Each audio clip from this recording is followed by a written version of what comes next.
کہ یہ ہماری کتاب، اب یہ کون سی کتاب ہے؟ انسان کے نامہ اعمال کی کتاب، اس کو پروردگار عالم اپنی طرف نسبت دے رہا ہے، کتابنا۔ کیوں؟ کیونکہ اس کو لکھا کس نے ہے؟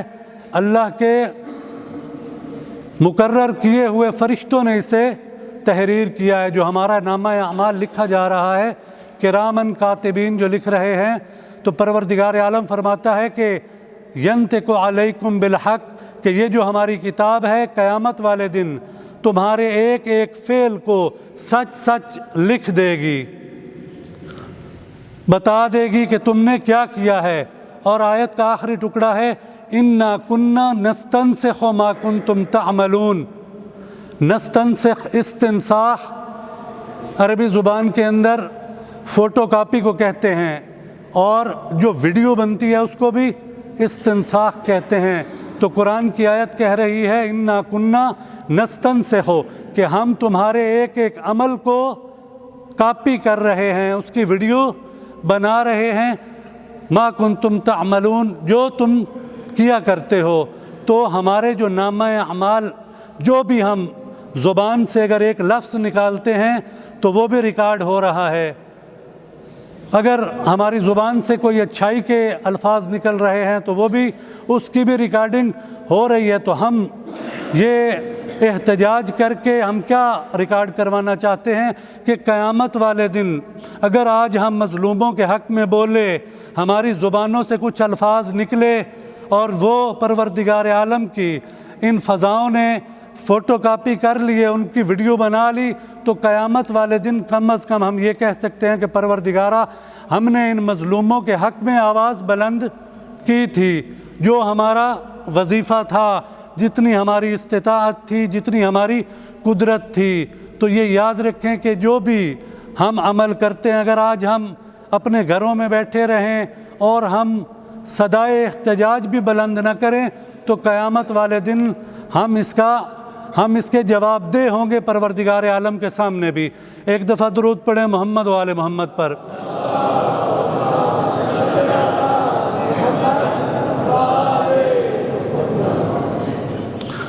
تو واقعاً یہ ہماری ذمہ داری بھی بنتی ہے کہ ہم لوگ جتنا ہماری بساط میں ہے، انشاءاللہ اس جمعے کے بعد ایک ریلی کا اہتمام کیا گیا ہے جو یہاں سے شروع ہوگی اور اڈے پر اختتام پذیر ہوگی، اور وہاں پر پھر مولانا مظفر حسن صاحب انشاءاللہ ریلی کے اختتام پر آپ مومنین سے خطاب بھی فرمائیں گے۔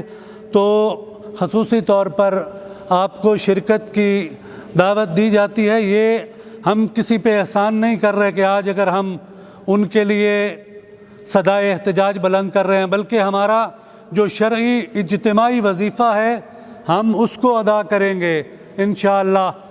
وہاں پر جا کر اپنا ایک احتجاج ریکارڈ کروائیں گے، اور اگر ان مظلوموں کے، ان شہداء کے ورثاء کے مطالبات منظور نہیں کرتی حکومت، تو جب تک وہ وہاں پر بیٹھے ہیں تو ہم بھی انشاءاللہ اڈے پر ایک جگہ کم از کم وہاں ہم کچھ دیر وہاں پر آ کر، اور جو بھی جماعت ہوگی انشاءاللہ مغرب کی بھی وہیں پہ ادا کریں گے، تو وہاں پر ایک دھرنے کا بھی انشاءاللہ بندوبست ہے، تو اس میں بھی شرکت کیجئے گا۔ عرض کیا کہ ہمارا کوئی بھی فعل، کوئی بھی کام جو ہم کرتے ہیں تو وہ اللہ کے حضور ریکارڈ ہو رہا ہے، اور یہ جو ہم کریں گے انشاءاللہ یہ ہم قیامت والے دن پروردگار عالم کے سامنے یہی چیزیں پیش ہوں گی، تو ہم سرخرو ہوں گے اللہ کے سامنے بھی۔ ایک دفعہ درود پڑھیں محمد و آل محمد پر۔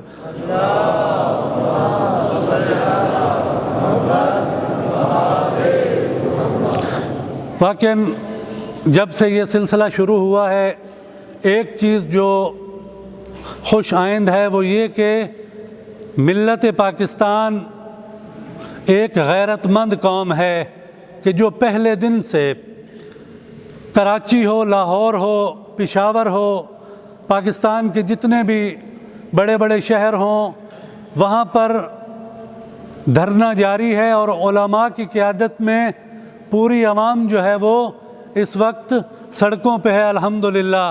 یہ ایک بہت خوش آئند بات ہے کہ عوام اور علماء مل کے اپنا وظیفہ ادا کر رہے ہیں، لیکن آپ کی خدمت میں ایک چیز عرض کرنی ہے۔ میں نجی محفلوں میں یہ عرض کر چکا ہوں، لیکن آج وقت کی ضرورت ہے کہ واقعاً بیان کیا جائے کہ مکتب اہل بیت کا کیا موقف ہے ہمارے ان انتخابات میں جو ہم شرکت کرتے ہیں، یہ کس وجہ سے کرتے ہیں۔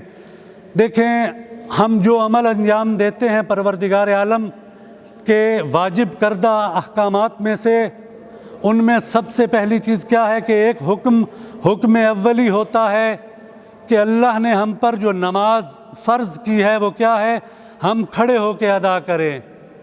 لیکن اگر ایک انسان کھڑا نہیں ہو سکتا، اس کی مجبوری ہے، تو پھر حکم ثانوی کے تحت کیا حکم آتا ہے کہ وہ بیٹھ کر بھی نماز پڑھ سکتا ہے۔ لیکن ایک شخص اگر صحیح سالم ہو اور پھر بھی بیٹھ کے نماز پڑھے تو آیا اس کی نماز قبول ہوگی یا نہیں ہوگی؟ اس کی نماز قبول نہیں ہوگی۔ کیوں؟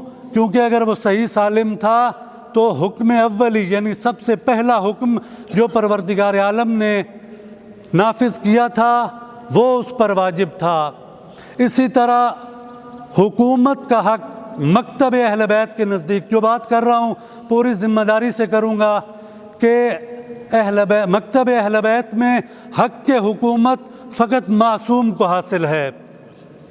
معصوم کے علاوہ کسی کو حکومت کرنے کا حق حاصل نہیں ہے۔ اب آپ کو یہ بھی علم ہے آپ کے کہ معصوم کا تعین بھی کوئی نبی نہیں کر سکتا۔ اللہ کے رسول ہمارے آخری پیغمبر حضرت محمد مصطفیٰ صلی اللہ علیہ وآلہ وسلم محمد وآلہ، جو کہ سید الانبیاء ہیں، ان کو بھی یہ اختیار نہیں تھا کہ وہ اپنا جانشین اپنی مرضی سے بنا دیں، بلکہ انہوں نے جو اپنے جانشین کا جو اعلان کیا وہ اللہ کے حکم سے کیا ہے۔ تو حق کے حکومت فقط معصوم کو حاصل ہے۔ یہ اولین حکم ہے مکتب اہل بیت کا۔ اب اس کے بعد جب اہل بیت امام غائب ہیں تو ان کی غیبت میں امام کی اپنی حدیث ہے کہ راجعوا الی روات احادیثنا، کہ ہماری غیبت میں تم ہمارے احادیث کے راویوں کی طرف رجوع کرو۔ اب میں بھی روایات بیان کرتا ہوں، آیا میں بھی اس کا مصداق ہوں؟ نہیں، بلکہ روات احادیث سے نہ کہ مراد کہ مصداق، اور اس سے مراد فقط فقیہ جس کے پاس اتنا علم ہوتا ہے کہ وہ قرآن کی آیت اور اہل بیت کی روایت سے حکم کو نکال سکے۔ کیونکہ روایات ہمارے پاس ہر حکم میں آپ چلے جائیں آپ کو دو روایات ملیں گی، ایک ہے کہ اس کو کرنا چاہیے اور کچھ روایات ہوگی اسے نہیں کرنا چاہیے۔ تو ہم ہر عالم ان میں سے صحیح روایت کو نہیں پرکھ سکتا، یہ فقط فقہا کا کام ہے کہ وہ پرکھیں، اور یہ بھی کس وقت؟ جب امام غائب ہوں۔ تو امام نے فرمایا ہے کہ ہمارے احادیث کے روات یعنی راویوں کی طرف، فقہا کی طرف رجوع کرو۔ حکم اولی نہیں ہے کہ امام موجود ہو اور پھر کوئی شخص یہ کہے اپنے علم کی بنیاد پہ کہ میں حکومت چلا سکتا ہوں، کسی کو حق حکومت حاصل نہیں۔ لیکن غیبت امام میں کیونکہ ائمہ کی روایات موجود ہیں تب ہم جاتے ہیں۔ اور ایک چیز کہ جو عرض کرنا ہے کہ بہت سے ہمارے پڑھے لکھے مومنین وہ اپنے اپنے جس پارٹی کے ساتھ ان کا تعلق ہوتا ہے اس کا وہ دفاع کرتے ہیں، تو یاد رکھیں کہ ہمارا موقف امام موسیٰ کاظم علیہ السلام کے دور میں، اللہم صلی علی محمد وآل محمد، صفوان جمال ایک مولا کے صحابی ہیں، اس نے اپنے اونٹ ہارون اور رشید کو دیے تاکہ وہ حج کر سکے۔ ہارون اس نے ان سے مطالبہ کیا کیونکہ ان کا جیسے آج کل کے دور میں اگر ہم کہیں تو وہ ایک ایئر لائن کا کے مالک تھے، اس وقت اونٹوں پہ حج ہوتا تھا، ان کے پاس اتنے اونٹ تھے، انہوں نے اس کو کرائے پہ دیے، وہ حج کے لیے گیا ابھی واپس نہیں آیا تھا، امام کی ملاقات ہوتی ہے صفوان جمال سے، تو امام پوچھتے ہیں کہ تم نے اپنے اونٹ ہارون کو دیے ہیں؟ یہ کہتا ہے کہ جی مولا۔ تو امام نے ناراضگی کا اظہار کیا، تو یہ کہتا ہے مولا میں نے اس کو حج کے لیے دیے ہیں، ایک نیک کام کے لیے اونٹ دیے ہیں۔ تو مولا فرماتے ہیں کیا تمہارے دل میں یہ حسرت نہیں ہے کہ وہ حج سے زندہ واپس آ جائے اور تمہارا کرایہ ادا کرے؟ تو وہ کہتا ہے جی مولا بالکل میری خواہش ہے۔ تو امام فرماتے ہیں کہ جو ہماری حکومت کے علاوہ باطل حکومت کی اتنی سی بھی اس کے دل میں ہو کہ ایک دن کے لیے بھی یہ قائم رہے تو وہ ہم اہل بیت کا ماننے والا نہیں ہے۔ تو یاد رکھیں کہ یہ جتنی حکومتیں ہیں یہ ساری کی ساری حکومتیں بنو امیہ یا بنو عباس کی طرز پہ ہیں۔ اگر ہم دل سے یہ چاہیں کہ فلاں حکمران، چاہے وہ عمران خان ہو، چاہے نواز شریف یا زرداری، سب غاصب حکومت کے علمبردار ہیں، ہم دل سے یہ کبھی بھی نہیں چاہ سکتے۔ حکم اولی یہی ہے کہ یہ لوگ نااہل ہیں، لیکن اب ہم ان کو کیوں، فقہا نے ہمیں اجازت دی ہے کیونکہ ہم نے یہاں پہ رہنا ہے۔